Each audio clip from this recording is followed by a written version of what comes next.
Bismillahirrahmanirrahim. Assalamualaikum warahmatullahi wabarakatuh. Apa kabar, rekan-rekan dimanapun berada? Semoga dalam keadaan sehat walafiat. Di sini saya akan memberikan informasi bagaimana tata cara mengikuti pendaftaran Pantarlih atau Panitia Pemutakhiran Data Pemilih untuk Pemilu Pilkada Serentak di 2024 nanti. Nah, teman-teman, Pantarlih ini, kerjanya 1 bulan dan gajinya itu kalau nggak salah kemarin itu 1 juta. Tapi nggak tahu sekarang berapa, ini lumayan ya buat, kerja sampingan. Nah, apa itu Pantarlih, teman-teman? Pantarlih ini merupakan, badan ad hoc KPU, di mana tugasnya itu melakukan pendaftaran dan pemutakhiran data pemilih, nanti diupdate datanya yang dibentuk nanti oleh PPS. Jadi teman-teman Pantarlih ini dibentuk oleh PPS dan berkedudukan di tempat TPS masing-masing. Jadi teman-teman nanti untuk mengikuti Pantarlih itu harus sesuai dengan RT, RW, atau TPS masing-masing gitu teman-teman ya. Juga, Pantarlih ini singkatannya kan dari Petugas Pemutakhiran Data Pemilih. Nah nanti, setelah dipilih itu tugasnya hanya untuk mencocokkan data-data dari, DPT yang sudah ditentukan di pemilu 2024 kemarin ya. Kan kemarin juga ada di Pilpres DPT-nya. Nah, nanti ditentukan karena kan kalau di pilkada nanti akan ada update data. Siapa saja yang layak untuk masuk ke daftar pemilih tetap, daftar pemilih sementara, seperti itu. Nah, teman-teman, Pantarlih ini jumlahnya 1 orang untuk 1 TPS, di mana 1 TPS ini, ada sekitar lebih dari 400 pemilih. Nanti KPU kabupaten kota akan mengangkat 2 orang Pantarlih untuk TPS tersebut. Jadi kalau ada 1 TPS lebih dari 400 orang, pemilihnya, daftar pemilihnya gitu kan, daftar potensial yang akan mengikuti pemilu atau DPT di pilkada 2024 nanti, maka akan ada 2 orang. Tapi kalau sekitar 200 ataupun juga, 300 ke bawah itu 1 TPS 1 Pantarlih gitu teman-teman ya. Nah, buat teman-teman yang ingin menjadi anggota Pantarlih, simak informasi terbarunya. Kalau kemarin itu ada informasi tanggal 3 Juni cuman, dilakukan perubahan jadi dipundurkan menjadi sekarang tanggal 13 Juni dibuka pendaftarannya sampai tanggal, 16 kalau nggak salah ya, sampai tanggal 19. Jadi tanggal 13 pendaftaran sampai tanggal 17 Juni, penerimaannya dari tanggal 13 sampai tanggal 19 ya. Jadi diterima berkasnya, diterima dokumen pendaftarannya gitu ya. Nah, bagaimana sih cara kita daftar, Pantarlih ini teman-teman untuk pilkada serentak? Yang pertama silakan teman-teman kunjungi sekretariat PPS yang ada di kelurahan, desa, atau kantor desa setempat. Jadi teman-teman tinggal langsung aja ya kalau Pantarlih itu nggak ada, pendaftaran secara online. Tapi itu tergantung kebijakan dari PPS, yang mengadakan pendaftaran. Tapi lebih baiknya teman-teman mending langsung aja join ke, sekretariat PPS, biasanya ada di kantor desa ya. Nanti di sana teman-teman, minta formulir pendaftarannya ya.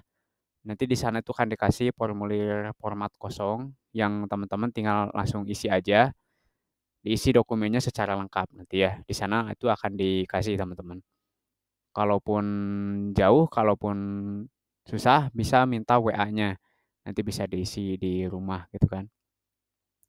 Kemudian, setelah teman-teman mengunjungi kantor desa gitu kan, mengisi formulir secara lengkap, nanti formulir itu diserahkan lagi. Jadi bisa dibawa dulu pulang formulirnya, karena nanti kan teman-teman juga harus menyiapkan berkas-berkas dokumen yang ada di persyaratan itu, gitu. Jadi dibawa dulu kemudian diisi. Lalu apa berkas dokumen, yang harus disiapkan? Yang pertama tentu saja surat pendaftaran yang sudah didapatkan dari sekretariat PPS. Yang kedua, daftar riwayat hidup juga sudah disediakan nanti di sekretariat. Yang ketiga, fotokopi KTP elektronik, jadi eKTP. Kemudian ijazah minimal SMA atau ijazah terakhir, ya.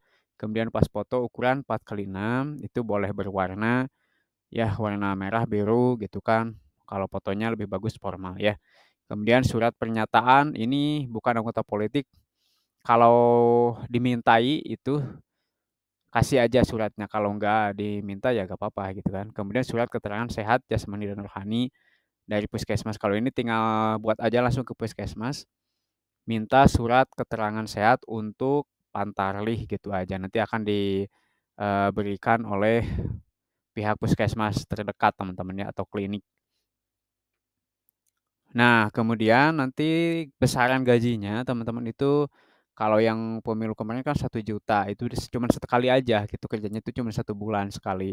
Jadi nggak tiap hari, cuman sekali kerja, langsung digaji 1 juta. Nggak tahu itu sekarang pilkada juga berapa, mudah-mudahan mah sama gitu atau lebih lebih gitu ya. Apakah ada uang yang lainnya saya itu nggak tahu ya, kalau dari kemarin cuman itu uangnya 1 juta, itu untuk 1 orang Pantarlih. Ya kerjanya juga sih nyantai aja gitu teman-teman, di hari luar kerja pun juga bisa kita kerjakan, pulang kerja ataupun juga lagi santai hari Minggu libur, kan bisa jalan-jalan sambil mengelilingi, RT, RW gitu kan, di TPS itu. Karena satu TPS itu kan kalau satu TPS itu satu RW biasanya atau 2 RT, satu RW, itu biasanya kalau di satu tempat tuh enak gitu kan, kita tinggal saling silaturahmi. Masuk ke rumah warga, kemudian nanyain KTP sama kakaknya gitu kan. Nanti dicocokkan datanya, oh ternyata ini ada, yang belum ada nanti dimasukkan. Jadi yang belum ada daftar pemilih tapi sudah layak untuk mengikuti atau sudah layak untuk masuk ke daftar pemilih, maka nanti masukkan gitu ke daftar pemilih sementara atau DPS, gitu ya. Oke, kemudian,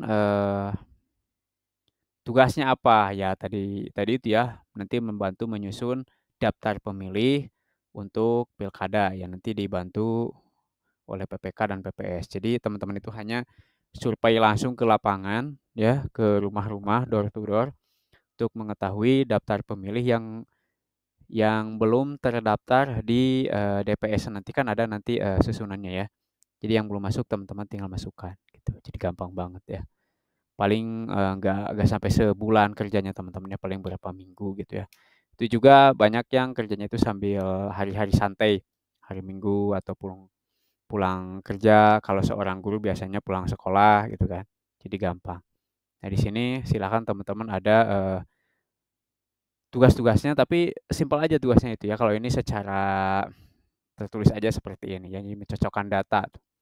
Mencocokkan data yang kedua, data nanti dilihat datanya benar nggak sih sesuai dengan KTP, sesuai dengan KK atau tidak. Kemudian memberikan tanda bukti terdaftar kepada pemilih. Nanti dikasih tanda buktinya ditempelin, biasanya stiker ya. Oke. Kemudian nanti setelah selesai, setelah cocok datanya, nanti diserahkan ke PPS. Itu teman-teman gampang banget. Nah, Pantarli ini masa kerjanya itu nanti kalau sudah dilantik tanggal 24 Juni itu sampai 25 Juli. Tapi kalau sebelumnya sudah selesai, ya udah serahkan saja ke PPS teman-teman ya. Ini mah hanya patokan, waktu aja ya.